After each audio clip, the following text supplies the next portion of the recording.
There really are an infinite number of sounds that you can get out of your bass drum by using this muffler. And what I'm going to do is kind of go through a basic procedure that you can use to experiment.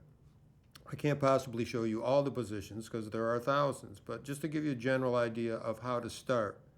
I basically have three adjustment possibilities. I can move the muffler across this slot from over by the edge to closer to the beater.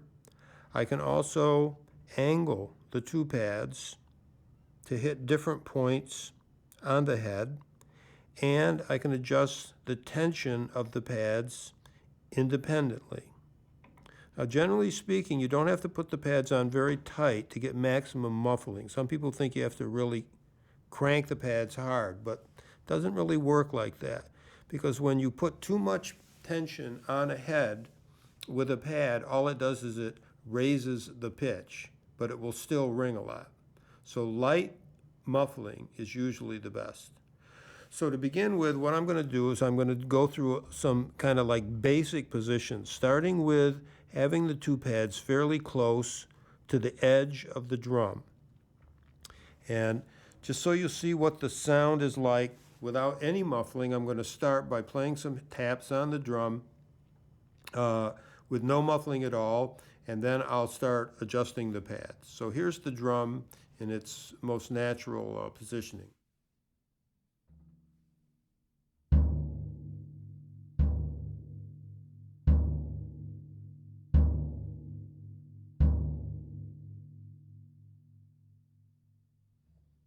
Okay, you can hear that the sound is pretty wide open.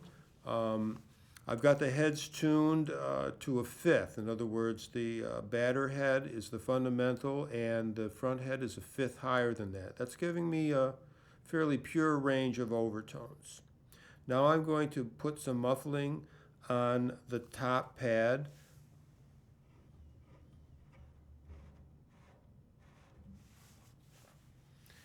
Here's what that would sound like.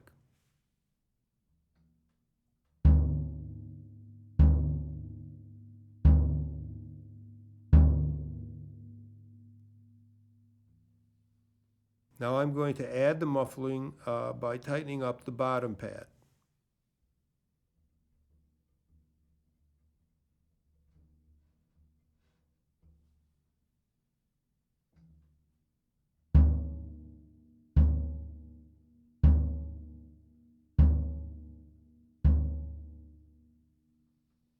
Now I'll put a little more muffling on each of the pads.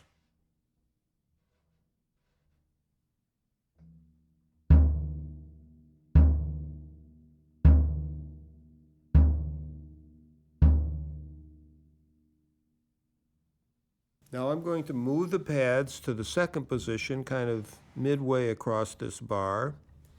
Back the muffling off. Okay, here it is open again.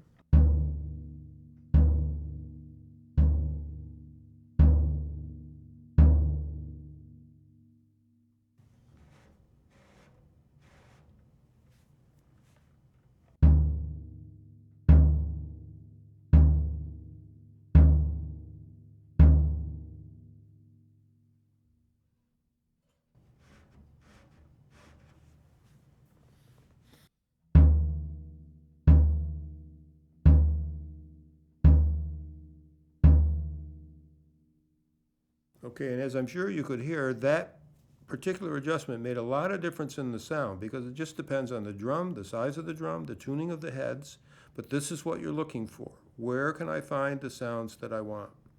Okay, let's try to move it over a little bit more.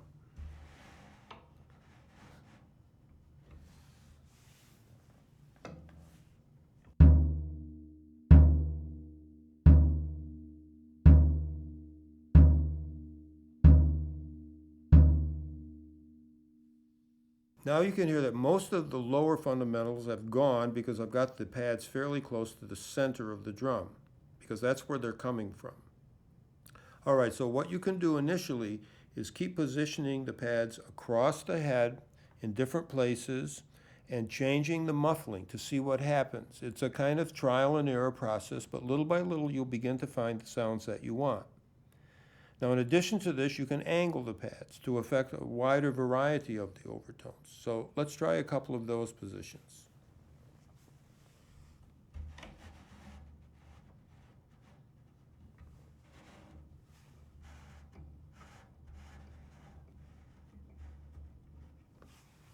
Starting with the drum open again.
Okay, here it is again with the drum wide open.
So each time you change the position of the pads, you're going to get a different sound because you're affecting different overtones. Each time you change the pressure of the pads, you're going to get a different sound because of the same reason. So this is something that you have to experiment with. I can't tell you on your drum, depending upon what kind of head you have and depending upon how you tune it, exactly what tones you're going to get. What I can tell you is each time you change the pads, you're going to get a different sound out of the drum. And if you spend a little time moving it around like this, you're eventually going to find exactly the sounds that you want. And when you play in different rooms that have a different acoustic environments, you're going to be able to adjust the sound to get the best possible sound you can for that room.